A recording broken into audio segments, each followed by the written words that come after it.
કેમ છો મિત્રો? સ્વાગત છે તમારું મારી આ ચેનલ આરોગ્યનો ખજાનો. આજે હું તમારી સાથે શેર કરીશ થોડા ઘરેલું ઉપાયો જે તમારી તંદુરસ્તી અને સુંદરતા જાળવવા માટે ઉપયોગી છે. 1.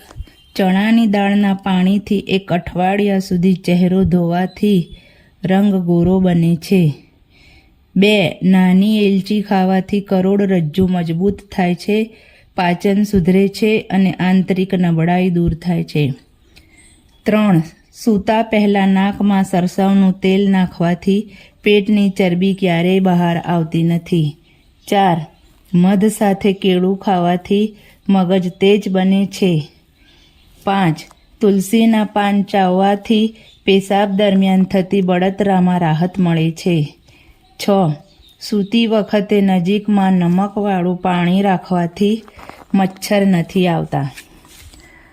7. દરરોજ મોંમાં પાણી ભરીને આંખોમાં છાંટા નાખવાથી આંખની રોશનીમાં વધારો થાય છે. 8. દહીંથી ચહેરો ધોવાથી ચહેરો ચમકદાર અને સુંદર થાય છે. 9. ચોખાના પાણીથી માથું ધોવાથી વાળ ઉતરતા બંધ થાય છે. 10. પગમાં દુખાવો થતો હોય તો રાત્રે મેથી દાણાને પલાળી સવારે તેનું પાણી પીવાથી દુખાવો મટે છે. 11. દરરોજ આમળાનું સેવન કરવાથી ચહેરો હંમેશા ચમકદાર બને છે અને વાળ પણ જલ્દી સફેદ નથી થતા. તો કેવી લાગી તમને મારી આ ટિપ્સ? જો તમને ગમી હોય તો મારી આ વિડીયોને શેર કરજો, લાઈક કરજો અને સબસ્ક્રાઈબ જરૂરથી કરજો. ધન્યવાદ.